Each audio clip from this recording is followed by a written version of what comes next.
रक्षाबंधन त्योहार को लेकर आया हूँ। नमस्कार प्रणाम दोस्तों, मैं कैलाश कुमार। इसी के बारे में हम बातचीत करने वाले हैं। तो वीडियो चैनल को सब्सक्राइब नहीं किया है तो कर लें ताकि नोटिफिकेशन आप तक पहुंच जाए। तो मेरे भाई, रक्षाबंधन 30 या 31 तारीख को है बहन भाई का रक्षाबंधन, लेकिन कुछ लोगों का कहना है कि बुधवार को राखी बांधी जाएगी। आज कहा जा रहा है कि लेकिन ज्योति पत्र में बताया जा रहा है बुधवार को मनाया जाएगा, लेकिन दिन में जरूर राखी नहीं बांधी जाएगी।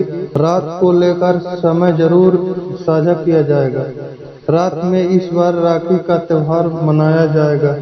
31 तारीख को दिन में रात 8:50 तक रहेगा भद्रकाल। आज आपको बता दें कि सुबह 10 बजे से लग रही है पूर्णिमा, यानी 10 बजे से लेकर रात 8 बजे तक ग्रह नक्षत्र रहेगा।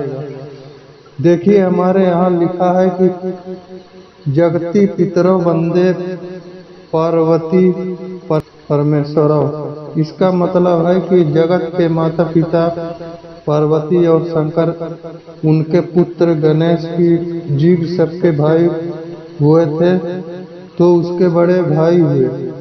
तो मेरे भाई, इस रक्षाबंधन के त्योहार पर वीडियो अच्छी लगी तो वीडियो को लाइक सब्सक्राइब जरूर कीजिएगा मेरे भाई। नमस्कार प्रणाम।